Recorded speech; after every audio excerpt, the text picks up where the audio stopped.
დღეს ჩვენ ძალიან სასიამოვნო შეაძლებლობა გვაქვს უმასპინძლოთ ყველასათვის ძალიან კარგად ცნობილ მწერალს და საზოგადო მოღვაწეს ბორის აკუნინს, რომლის ნამდვილი სახელი და გვარი უპირისპირდად გრიგოლ ჩხარტიშვილია.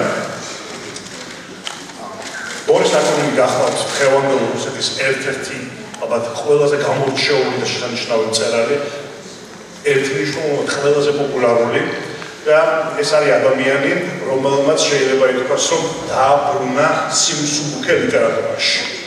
და გვაჩვენა ჩვენ, რომ ლიტერატურა არ არის აუცილებელი იყოს მძიმე და უკანასკნელი 20 წლის განმავლობაში ბევრი ჩვენგანი დარწმუნებული ვარ ელის მის მორიგ რომანს, რომ კიდევ ერთხელ დარწმუნდა სამაში. თუმცა აღმოჩნდა, რომ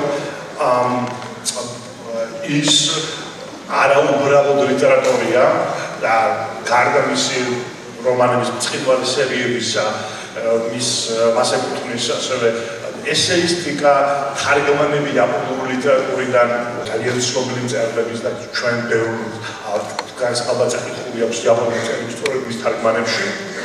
არამედ ის აღმოჩნდა ასევე ინტელექტუალი, რომელმაც ძალიან მედგრად დაიცვა თავისუფლების ღირებულება, ლიბერალური ღირებულება ზოგადად შეიძლება ასე ითქვას და ამ დაცვის პროცესში ასევე ჩვენ გვიზიარა ის რეფლექსიები თუ როგორ არის შესაძლებელი თავისუფლება და როგორ აკეთებს თავისუფლებას შეუძლებელს გარკვეულ სივრცეებში, გარკვეულ სახელმწიფოებში. და მას ეკუთვნის ძალიან საინტერესო სერიები საკაობით რუსეთის სახელმწიფოს ისტორია, გარდა ისტორიული გამოკვლევებისა, ეს არის ასევე ანთოლოგიები გარკვეული პერიოდის ლიტერატურისა, ასევე არის ხალხური ნაწარმოებების შექმნილი ამავე ეპოქის შესახებ და შესაბამისად ჩვენ გვაქვს მართლაც გამორჩეული კორპუსი ხელთ, რომელიც არა მხოლოდ გვართობს და ძალიან მნიშვნელოვანია საზოგადოების შემთხვევაში, არამედ სერიოზულად გვაფიქრებს იმაზე, როგორია ჩვენი ისტორია და როგორი შეიძლება იყოს ჩვენი მოვლენა. დღეს ჩვენ იმისათვის, რომ ეს დღევანდელი შეხვედრა წაგვიყვანა, ორგანიზებული ყოფილიყო, გვყავს გამორჩეული მოდერატორი, ეს არის მაია ჯაგი, ინგლისიდან. ეს არის გამორჩეული ჟურნალისტი, რომელიც წერს კულტურის თემებზე და რაც ძალიან მნიშვნელოვანია, ძალიან კარგი მცოდნე ქართული ლიტერატურისა, მეტიც მას ძალიან მიწვეული შეტანილი თანამედროვე ქართულის პოპულარიზაციაში საზღვარგარეთ და სწორედ ის იქნება ჩვენი გზამკვლევი დღევანდელ საღამოში შეიძლება ასე ითქვას, ის გააკეთებს მოდერაციას, ის დაუძღვას პირველ შეკითხვებს, გამართავს დიალოგს და შემდეგ უკვე მიიღებს ასევე შეკითხვებს აუდიტორიიდან. მინდა განსაკუთრებული მადლობა გადავუხადო წიგნის ეროვნულ სააგენტოს, რომელმაც მოიწვია ბატონი გრიგოლი საქართველოში და დიდი სიამოვნებით მინდა გადავუცე სიტყვა მის წარმომადგენელს საუნაგროჯელს. მოგესალმებით. სამწუხაროდ წიგნის ცენტრის ხელმძღვანელი ქალბატონი მედიამეტრეველი ვერ ესწრება დღევანდელ შეხვედრას, რადგან დღეს დილით გაემგზავრა ფრანკფურტის წიგნის ბაზრობაზე, რომლის უშუალო მოწვევით ჩამოგზავნდა ბატონი ბორის აკუნინი თბილისში. ყველს დიდ მადლობას მოგახსენებთ მობრძანებისთვის, მოკლედ ვიტყვი რამდენიმე სიტყვას. ბატონ ბორისთან ქართული წიგნის ეროვნული ცენტრის ურთიერთობა უკვე 1 წელზე მეტია. მასთან თანამშრომლობით ლონდონში მიმდინარე წლის აპრილში გაიმართა ღონისძიება, კულტურული ფესტივალი სახელწოდებით საქართველოს 25, რომელიც მიეძღვნა საქართველოს დამოუკიდებლობის 25 წლის თავს. სწორედ ბორის აკუნინი იყო ის მწერალი, რომელმაც გახსნა ეს შესანიშნავი ღონისძიება. ამ პროექტის განხორციელებაში დიდი წვლილი მიუძღვის ჩვენი ცენტრის დიდი ხნის მეგობარს, ქალბატონ მაია ჯაგის, რომელიც როგორც უკვე აღინიშნა, დღევანდელ შეხვედრას გაუწევს მოდერაციას. ქალბატონი მაია ჯაგი გახლავთ გარდიანისა და Financial Times-ის კულტურის ჟურნალისტი, რომელსაც არაერთი ჯილდო აქვს მიღებული, როგორც გამორჩეულ ჟურნალისტ და ღვაწლმოსილ პერსონას განათლებისა და ხელოვნების სფეროში. მას განათლება აქვს მიღებული ოქსფორდის უნივერსიტეტსა და ლონდონის ეკონომიკის სკოლაში. ასევე არის არაერთი საერთაშორისო ლიტერატურული კონკურსის ჟიურის წევრი ან თავმჯდომარე. დიდი მადლობა მას თანამშრომლობისთვის, აუცილებლად უნდა აღვნიშნო ილიას სახელმწიფო უნივერსიტეტის ღვაწლი ჩვენი თანამშრომლობის ფარგლებში, დიდი მადლობა მას კონსტრუქციული თანაორგანიზებისთვის და ამ შესანიშნავი დარბაზის დათმობისთვის. ძალიან დიდი მადლობა უნდა გადაუხადო კულტურის სამინისტროს, რომელიც გვაძლევს შესაძლებლობას განვახორციელოთ მსგავსი ღონისძიებები. ახლა ჩემს სიტყვას გადავცემ ქალბატონ მაია ჯაგის, რადგან შეხვედრა უფრო აქტიურ ფაზაში გადავიდეს და თქვენ ქართულ მკითხველს გქონდეთ შესაძლებლობა დასვათ შეკითხვები. მადლობთ ყურადღებისთვის. Thank you very much, Salome.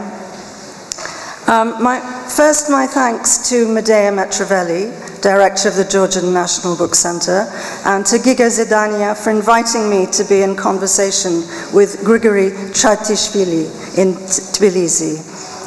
As you heard, this event grew out of Where Europe Meets Asia, Georgia 25 in London, of which I was artistic director. And one of the aims was to make Georgian literature better known abroad, so I was delighted that Grigory immediately accepted my invitation to speak at the opening event.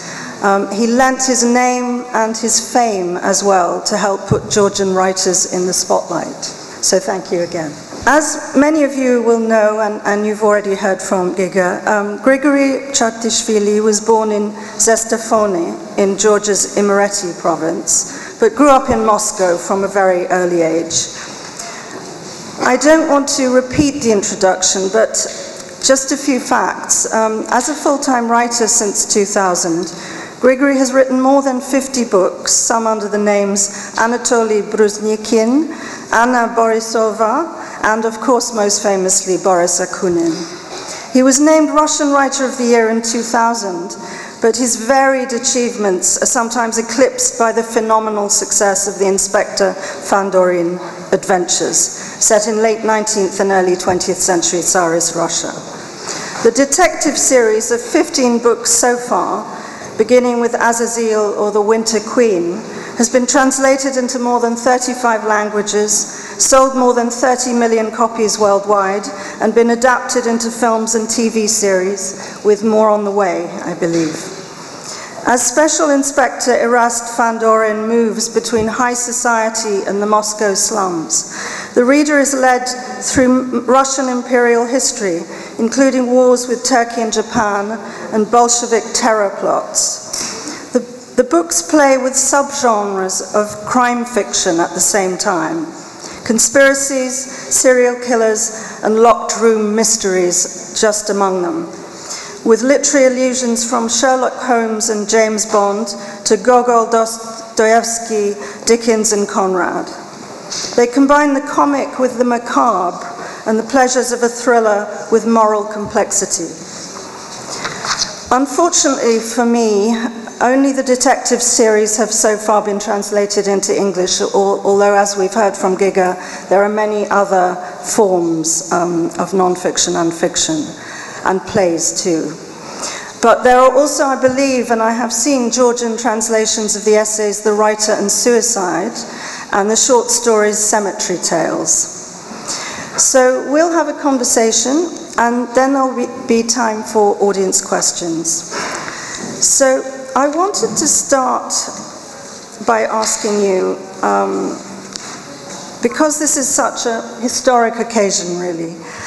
This is almost your first return as an adult to Georgia, the land of your birth. So could you tell us a little about your family and your connections to Georgia, and also what it was like to grow up in the Soviet Union as someone of Georgian ancestry? Good evening, everybody. Thank you for coming. Thank you, Maya. Thank you, Giga. Thanks, everybody. So I feel strange today in more sense than one.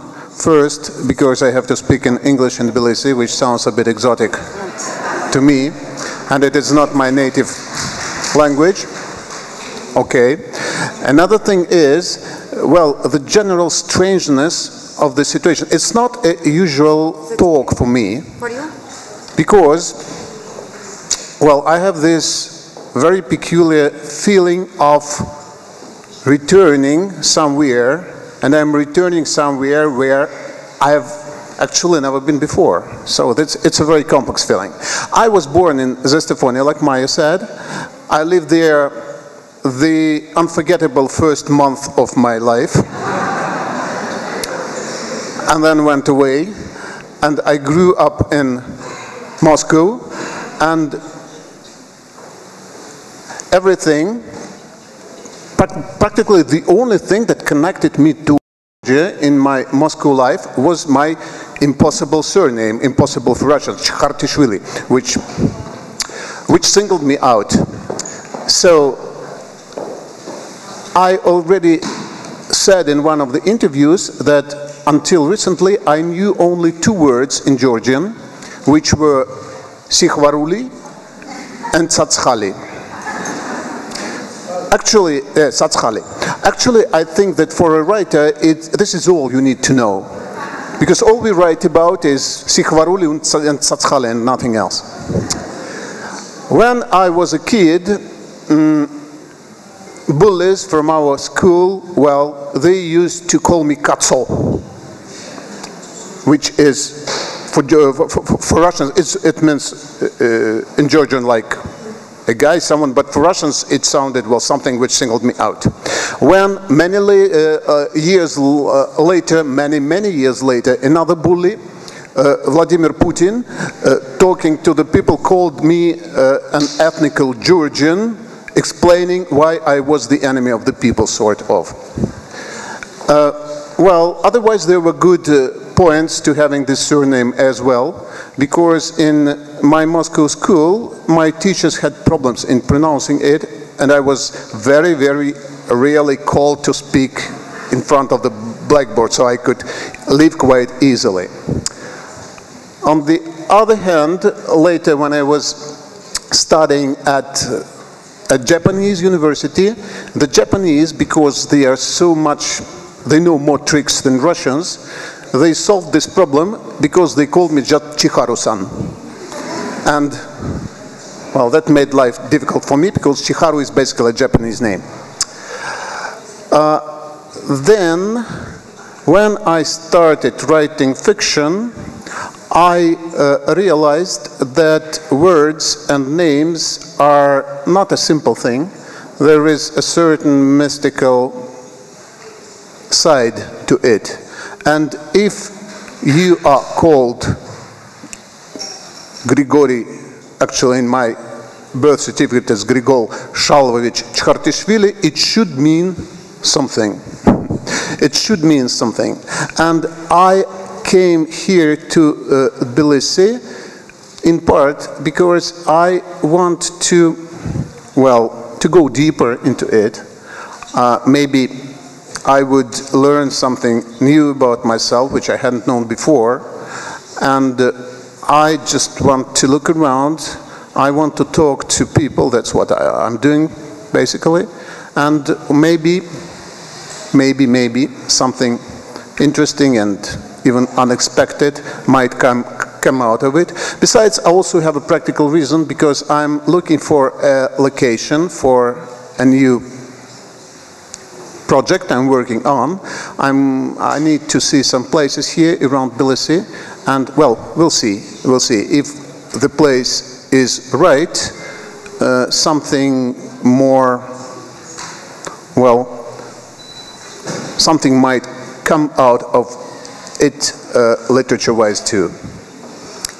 Well, I know we're going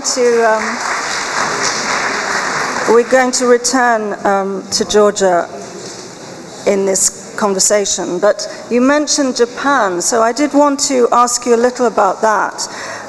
What led you into Japanese culture, and also what you think you gained perhaps from an intimate knowledge of an East Asian language and culture? Well, I became interested in Japan actually by accident, because when I was at school in 7th or 8th form, our teacher of geography divided all the countries of the world between the pupils, and each of us got 2 or 3 countries which we had to, well, just to follow. And the countries that I got were Tunisia and Japan. Nothing ever happened in Tunisia. There was nothing about it in the newspapers, but there were quite a lot of interesting information about Japan. The year was 1970, and in November of 1970, all the Soviet newspapers wrote about the suicide of a Japanese writer, Yukio Mishima, who tried to stage a coup d'etat and failed and committed harakiri, which captured my imagination completely. Because before that, I had seen a living writer only once, who came to our school, who was speaking about the October Revolution, and it was impossible for him to stage a coup d'etat or to commit a harakiri. So I thought that in Japan, well, Japanese people must be really, really different. That's how I became interested in Japan in the first place. And then at the university I started learning the language, culture, and so on. And then I went to study in Japan, and then I discovered that there was nothing exotic about Japanese. They were just like anybody else, like us. They were just people. But I discovered more interesting and important things than exoticity for myself at the right age, I believe, because I was, 21? And I was confronted with culture which looked at life differently.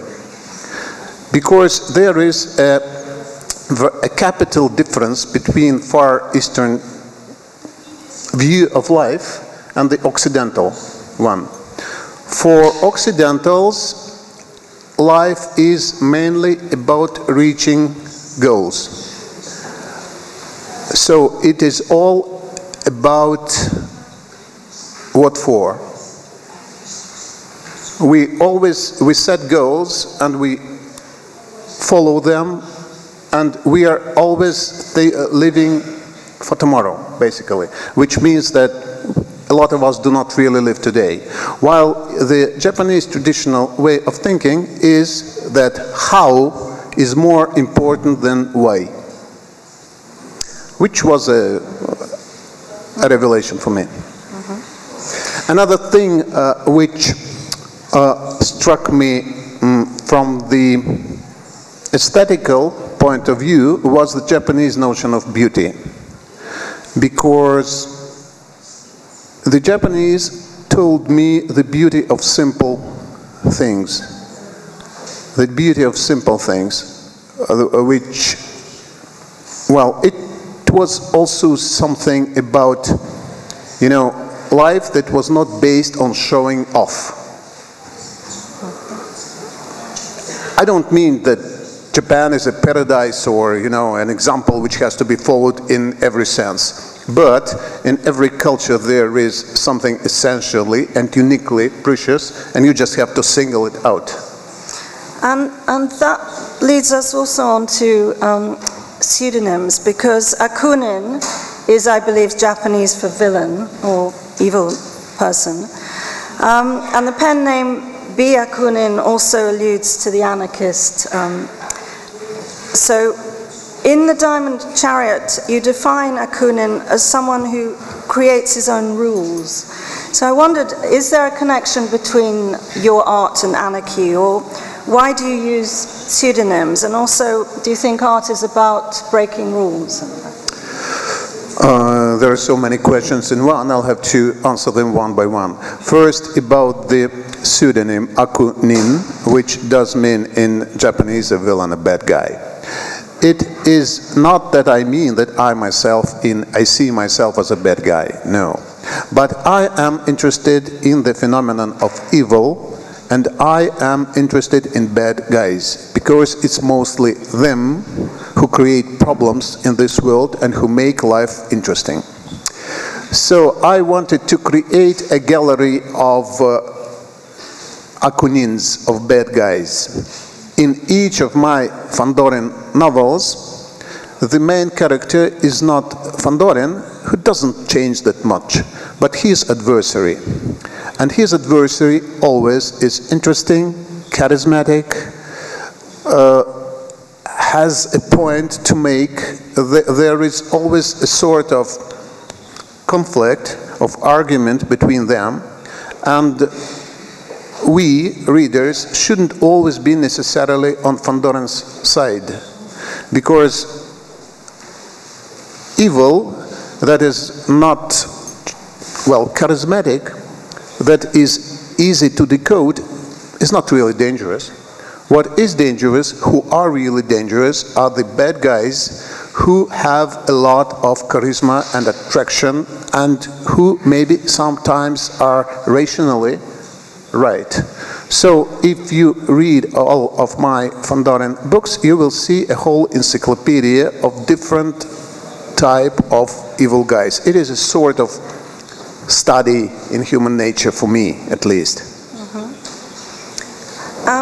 You said that Van Doren doesn't really change much, but you once described yourself as a literary Frankenstein, and said that he combines three archetypes: British gentleman, Russian intellectual, and Japanese samurai. Could you explain that a bit? Because you said something very intriguing about evil guys, which I'm sure we'll also come back to later. But this is the relatively good guy. Can you explain that about him, and also which literary characters influenced you in creating this? Well, in the beginning, when I was just inexperienced and full of confidence, I thought that it was quite an easy thing to create a literary hero, especially in Russian literature, where there has been very little adventure literature, adventure novels, and actually when I was a kid, when we were kids, it was a problem, because when we were playing, you know, role games or something, you always were Sherlock Holmes or D'Artagnan or some other foreigner. You couldn't play like, pretend you were Pavka Korchagin, which was a hero of a Soviet novel, paralyzed lying in his bed, or actually there was no one you could pretend to be. I wanted to create a literary character, a Russian literary character that boys would like to imagine being and girls would fall in love with. So I picked up several Russian literary characters which I thought attractive. None of them was perfect from the playful point of view, because Russian literature has always been so heavy and serious, and I wanted to write something funny, something playful, something just entertaining. So I took a bit of Lermontov's Pechorin, I took a bit of Tolstoy's Prince Bolkonsky, I took a bit of Bulgakov's Colonel Naitours, and a bit of, who else was there? I haven't read at that time Van Gulik yet, so I couldn't, unfortunately, pick a bit of Judge D, which would have been fun. So I mixed it all together. I added a bit of my own, of my own creation, and just pushed him in the world. And in the beginning he was not quite alive, and then he started moving, he started acting by himself, started surprising me sometimes, started protesting against something which he didn't want to do. Well, that's how it works. Every writer knows it, more or less. And although Van Doren is an orphan, unlike the other foundlings in your first novel, which is very key, and these foundlings become part of a conspiracy, a global conspiracy. But he's not a blank slate. He's not someone who can be manipulated. He loses his innocence at the very beginning as a 20-year-old inspector, but he keeps his moral compass. How do you see that moral quality of Van Doren, and also how it relates to the way he fights with the authorities in a way? For me, the formula of Erast von Doren is that he is a Junzi. You know, the Confucian notion of a noble man. A noble man, a Junzi, is someone who cannot be influenced by outside forces, who should always listen to himself, to his inner voice, and never ever go against it. Actually, this is not a very samuraian feature. That's why Van Doren is not samurai, because samurai is serving his master. He is all based on loyalty to his master, while Junzi is based on the loyalty to his harmony, to himself. That's why in my novel, Van Doren starts making a very successful official career as an officer of the investigation department forever, or something like that. But then, when he feels that he cannot, well, keep his integrity, staying in his service, he leaves it without regret.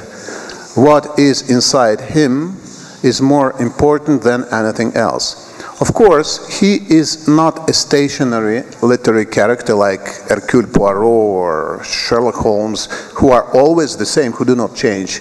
He is changing, he is first growing, then he gets older, because I always wanted to write a narrative of a man's life, of a man going through different periods of his life.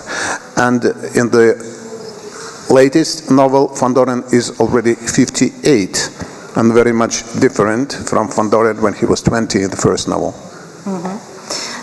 But you're also going through historical periods, and I wanted to ask about that, because Van Doren was born exactly a century before you, in 1856, and his adventures so far cover the years 1876 to 1914, I believe, maybe with some flashbacks.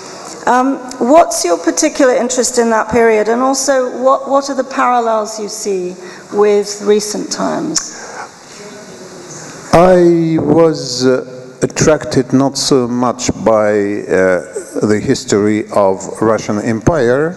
I feel no nostalgia for Russian Empire. I know, just because I know quite well what was life like back then under the Romanovs. Russia was quite an unhappy country. The majority of the population were very poor, illiterate. There was a lot of social injustice, and well, we all know how it ended. So I feel no nostalgia at all for history. But I am quite nostalgic for the epoch when Russian literature was at its best, when Russian literature was really great.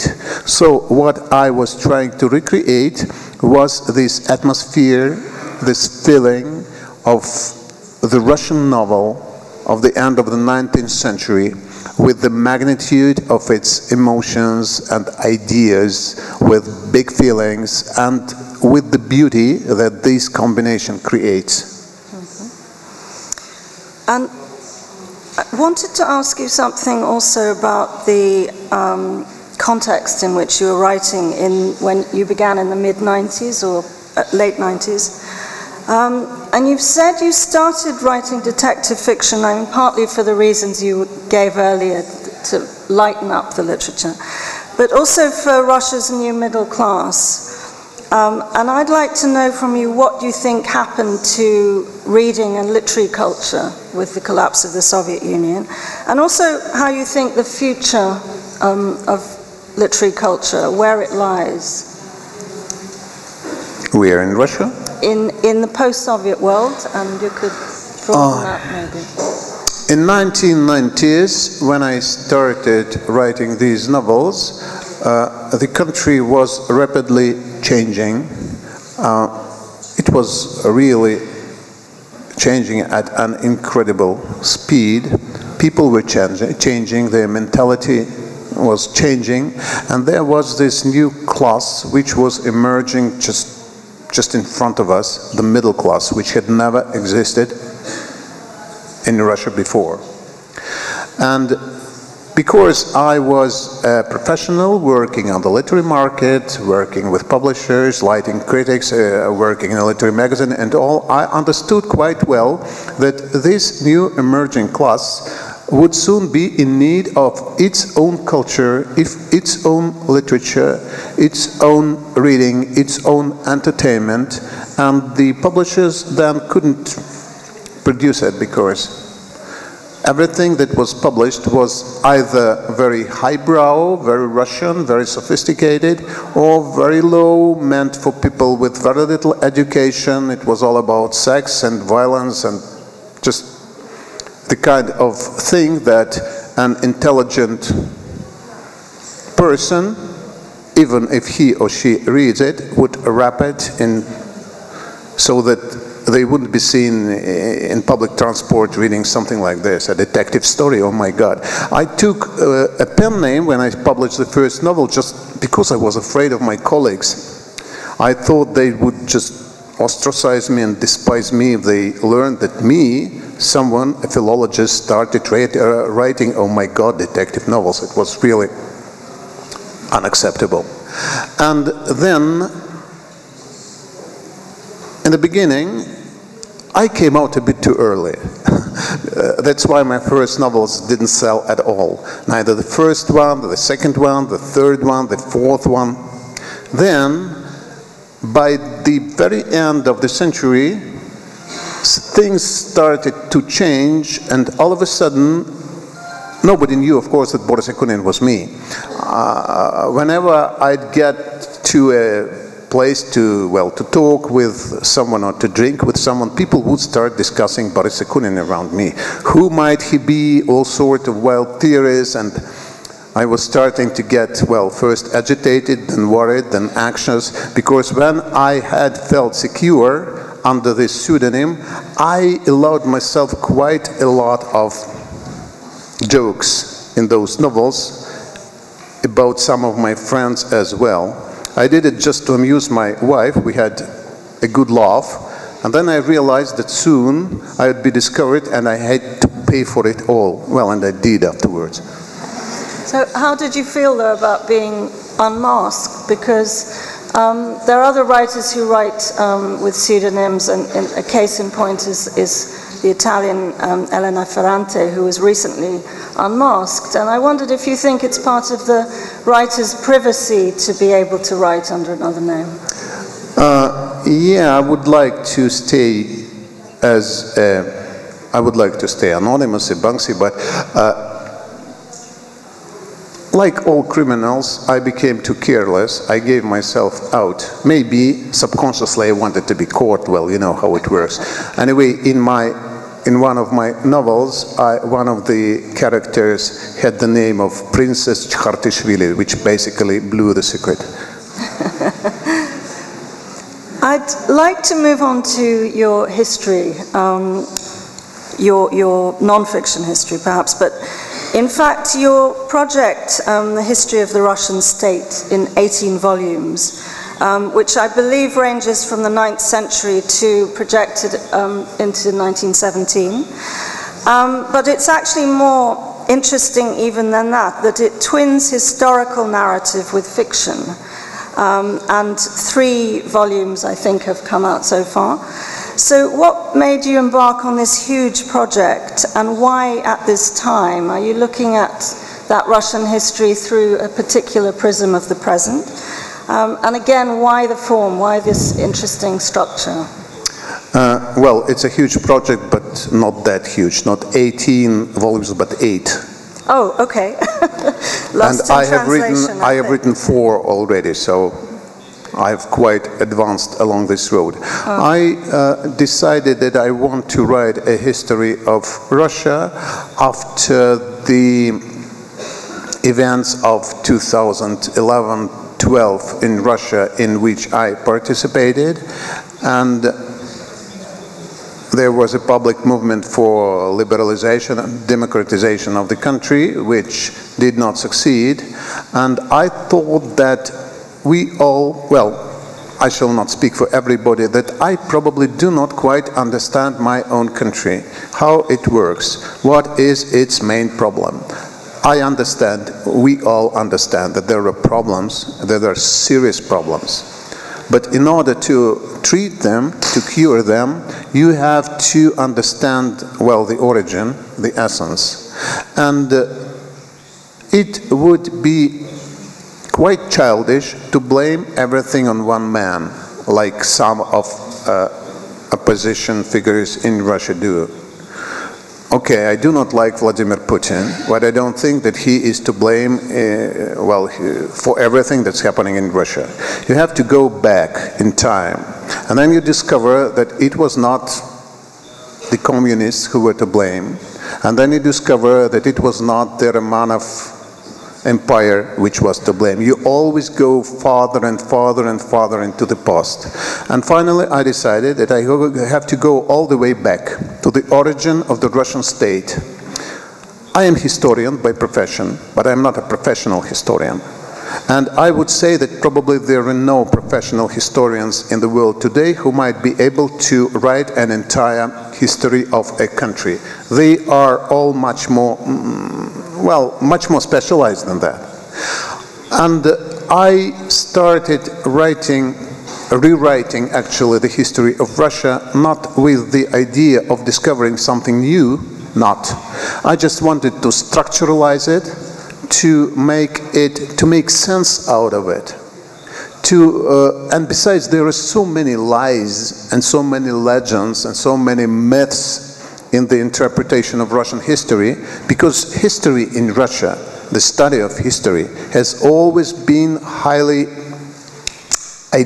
ideological. History in Russia has always been looked on not as something which helps the power to, well, to explain something or to prove something, right to some territories, or to bring up patriotism or whatever. Nobody ever thinks of, you know, patriotic upbringing with the help of chemistry or physics, but they do it with history. Why? I do not understand. In my opinion, history is the most important knowledge for a society. If you do not know your own history, or if you misinterpret it, you tend to make the same mistakes over and over again. That's why I wanted to do a very un-Russian thing. I wanted to write an unemotional history. History written by someone who looks at it quite coldly, at a distance, and tries to rationalize it. This is something which irritates a lot of my Russian readers. A lot of them write that that I do not love Russia, and it is felt through every line of my history. Well, I think that love is not about saying compliments. Love is about wanting to do something and wanting to help. And in history, if you want to help, you have to distinguish lies from the truth, or at least be honest about it with your readers. Sometimes, of course, if it goes for old history, I do not know myself whether this was true or not. And if I am not sure, I write it in my book. And if I'm not persuaded about something which is supposed to be general knowledge, I also write it, but I do not insist. And in the beginning, I didn't have a conception, a theory of history. By now, when I am already in the end of the 17th century, I do. And I'm not concealing it. My readers can follow the process of me understanding Russian history. I walk along this line together with them. This writing is immensely interesting for me, very important for me. I was not absolutely sure that my readers would be equally enthusiastic about reading, well, you know, another textbook on history. That's why I decided to support it with a line of adventure novels set in history. And they are usually published in parallel. I publish a volume of history, non-fiction, and I publish a volume of historical fiction where action takes place in the same epoch. Altogether, it will be a history of a family which has lived in Russia for 1,000 years. And all my imagination, all my, I don't know, professional skills to fictionalize, I keep them separate from history and I put them all into the fictional side. That's how it works for me. And of course, being, an author which works with the book market, I wanted to hook my readers with the fictional part and make them afterwards read the non-fictional part. So it is a tricky, it is a cunning thing. Thank you. You said, you were talking about 2011, 2012, and your open opposition at that point to what was happening in Russia. But in a BBC radio interview that you gave in London in April during Georgia 25, you said you had stopped participating in anti-Putin protests and that nothing could be changed in Russian politics. You've also said that Russia is an authoritarian state based not on fear but on apathy. So I wonder if you could explain a little about how your views have changed on what is possible. And explain those things you said. You know, this failure of the democratic movement in Russia produced a lot of arguments and quarrels, like it always happens, because, you know, victory has many parents, defeat is always an orphan. So everybody was blaming someone else for what happened. And I do not believe that this is the way to look at it. For me, the reason why it didn't work out in 2011, 12, 2013 is quite simple. Actually, there are two reasons. One of them was that the ruler of the country is someone who doesn't look far ahead. So I think that he miscalculated, that he made a big mistake, that now he is doomed and he will end badly. He had a chance to change, to retire peacefully, I'd say. He had this chance, now he doesn't have it any longer. Because a country which doesn't change due to evolution is changed due to revolution. History doesn't know any other alternative. It's either this or that, unfortunately. This is one reason, this big mistake, and another reason was us, the protesters. And it was not that we did something wrong, we did what we could. The main problem was that there were not enough of us. We were not numerous enough. So the biggest event, the biggest opposition event in Moscow was when we took out into the streets 60,000 Muscovites, which is like 0.5% of Moscow population. Everybody who wanted to go out, they did. And there were just not enough of people who look at the world the way we do, who have the same values, who have the same views. And I see it as the main reason of the political situation in Russia.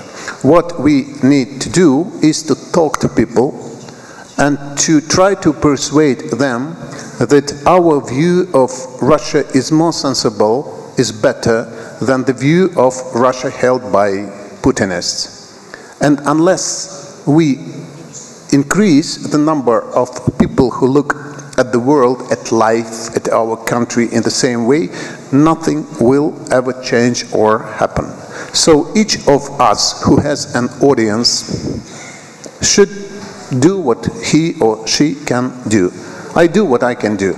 I write my books, I try to talk to people, I am quite active in social networks, and this is what I know how to do. I know how to use words and ideas, that's what I do. I'm not made for speaking at huge meetings, crying in the microphone and all that. I was never good at it, and I felt awful. talking to a huge square filled with people, I felt like an imposter. When I sit and write, I feel like myself. But I am going to ask you one other question about this, which is, you've also said that the longing to feel part of something bigger after losing an empire, losing great power and superpower status, is what you called a very powerful drug. So, to go back to 2008, just for a moment, I'd like to ask you what your experience was of the war with Georgia, sitting in Russia, and what's your own reading of Russia's global and regional ambitions, because this is something that a lot of people are puzzling over. Well, actually, the really revolting page of relations between Russia and Georgia started earlier than 2008. It all started in 2006. That was 2 years before the war, when in Russia they started, deporting Georgians, and there was ugly Georgian, anti-Georgian propaganda in mass media and so on and so forth. And that was actually when I realized suddenly that I was not just a Muscovite, that I was Georgian, because journalists starting asking me for comments, and first I couldn't understand why telephone is ringing all the time. They said, "Oh my God, I'm Czxartiშვili, I forgot." And I just said what I thought about it, that it was ugly, that it was unpardonable, that it was doing more harm to us Russians than to Georgians, that we are destroying ourselves. And of course in 2008 I said what I thought was right. Yeah, because I thought that this war was a crime. I must say that I did not quite approve of the policies of the Georgian president then. I think that he did quite a lot to provoke this bully, Vladimir Putin, and but the weight of guilt, of responsibility, 90% lay on Russia, because a big country, a country that thinks of itself that it is great, should have a lot of responsibility and should weigh every step that it makes. Which brings us to the second part of your question. I think that the problem of Russia as a state, of its policy, is that it is incredibly archaic. It is still in the 20th century, where rude force, where bullying was able to solve problems. In the 21st century, this is something that should not be done. We live in the period of soft power. So, if you want to be strong, you have to make other countries, you have to make your neighbors respect you and love you, and foreign trade with you must be very profitable. Your culture must be attractive. You should never press someone. You should never bully someone. You should never impose your will on your neighbors. And in this way, this is going to be all right. This is how it's going to work, because there are a lot of common between, say, Russia and, for example, Georgia.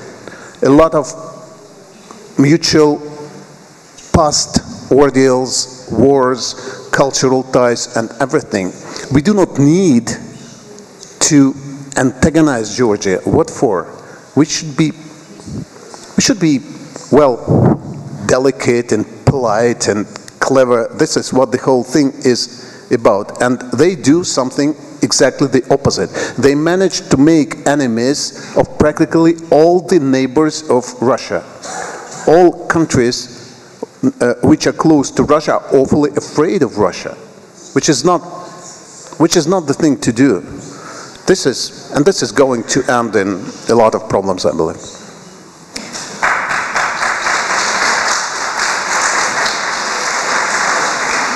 I'd like, this is a large audience, gratifyingly, and I'd like to leave a lot of time for questions, but I'm going to ask one more question, which is simply where you live now, and whether being away from Moscow is good for your writing or bad for it. Being, well, away from Moscow and from Russia is good for my writing and bad for me personally, because I miss my town, I miss my friends, I miss the streets where I've lived all my life, but I don't want to be there.